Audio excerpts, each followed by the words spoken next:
여러분, 대한민국이 지금 인공지능, 바로 이 AI에 국가의 명운을 걸었습니다. 단순히 기술에 돈을 쏟아붓는 걸 넘어서요, 우리 경제와 사회 전체를 바꾸려는 진짜 거대한 실험이 시작된 건데요. 지금부터 그 야심찬 계획, 속살을 한번 같이 들여다보시죠. 자, 이 숫자부터 한번 보실까요? 35조 5천억 원. 와, 이게 어느 정도냐면요. 2026년 딱 한 해에만 대한민국 정부가 쏟아붓는 전체 연구개발 예산입니다. 그야말로 역대 최대 규모죠. 이건 뭐 국가의 모든 역량을 AI에 올인하겠다, 이런 강력한 의지를 보여주는 숫자라고 할 수 있겠습니다. 그럼 이 엄청난 돈으로 뭘 하려는 걸까요? 목표는 아주 명확하고 또 야심찹니다. 바로 대한민국을 미국, 중국과 어깨를 나란히 하는 세계 AI 3대 강국으로 만들겠다는 거죠. 이제 더는 누군가를 따라가는 패스트 팔로워가 아니라 시장의 판을 바꾸는 퍼스트 무버가 되겠다는 거의 선전포고나 다름없습니다. 자, 그럼 이 천문학적인 돈, 과연 어디에 어떻게 쓰이는 걸까요? 예산의 속내를 좀 더 깊숙이 들여다보면서 그 진짜 의미를 한번 짚어보겠습니다. 그런데 여기서 좀 재밌는 일이 있었어요. AI 예산 규모를 두고 언론에서는 7.7조 원이다. 정부는 아니 10.1조 원이다. 이렇게 발표를 한 거죠. 아니 무려 2.4조 원이나 차이가 나는데 이 돈은 대체 다 어디로 간 걸까요? 정부 설명을 들어보니까 그 이유가 명확해지더라고요. 정부는요, 직접적인 AI 기술 개발비뿐만 아니라 AI 반도체나 AI를 이용한 신약 개발 같은 관련 분야 예산 한 1.7조 원을 더 포함시킨 겁니다. 여기에다가 펀드 일부랑 처음에 빠졌던 사업들까지 합친 거죠. 여기서 우리가 알 수 있는 핵심이 있어요. 아, 정부가 AI를 그냥 하나의 기술로 보는 게 아니라 우리나라 산업 전체를 떠받치는 핵심 인프라로 보고 있구나 하는 점입니다. 자, 이제 예산 이야기는 이쯤 하고요. 그럼 이 돈으로 구체적으로 무엇을 어떻게 만들 건지, 그러니까 인프라 구축 계획으로 넘어가 보겠습니다. 정부의 인프라 구축 마스터 플랜을 보면요, 이게 꽤 체계적이에요. 총 4단계로 되어 있는데요. 먼저 1단계, 지금 있는 데이터 센터 자원을 최대한 활용하고요. 2단계, 최첨단 GPU를 대량으로 사들입니다. 그리고 3단계에서 이걸 바탕으로 국가 AI 컴퓨팅 센터를 떡하니 짓고, 마지막 4단계, 국산 AI 반도체로 기술 자립을 이루겠다. 바로 이런 로드맵입니다. 여기서 아주 구체적인 숫자가 나옵니다. 바로 18,000. 2026년 상반기까지 18,000개의 새로운 첨단 GPU를 확보하겠다는 건데요. 이 GPU가 뭐냐면 AI를 학습시키는데 꼭 필요한 고성능 반도체, 그러니까 말하자면 AI의 뇌 같은 역할을 하는 부품이에요. 이 뇌를 대량으로 확보해서 국가 전체 AI 연산 능력을 그야말로 폭발적으로 끌어올리겠다는 거죠. 그리고 시선은 여기서 멈추지 않고 더 먼 미래를 보고 있습니다. 바로 인간처럼 생각하고 학습하는 범용인공지능 AGI 개발인데요. 이건 정말 AI의 끝판왕, 꿈의 기술이잖아요. 이걸 우리가 선점하기 위해서 무려 1조 원 규모의 초대형 연구 프로젝트를 시작하는 겁니다. 결국 궁극적인 목표는 바로 기술 독립입니다. 2030년까지 국가 AI 컴퓨팅 센터의 절반, 50%를 해외 제품이 아니라 우리 손으로 직접 만든 국산 AI 반도체로 채우겠다는 거예요.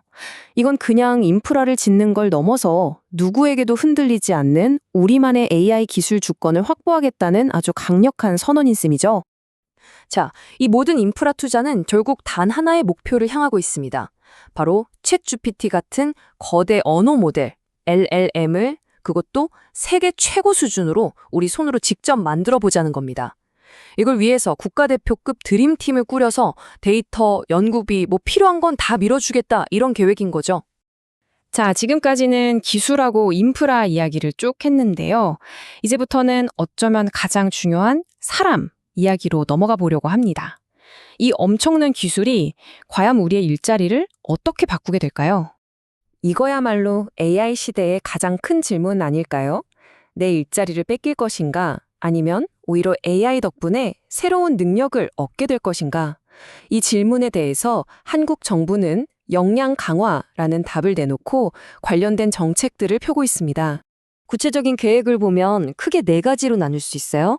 첫째, 14만 명이 넘는 국민들에게 맞춤형 AI 교육을 제공하고요.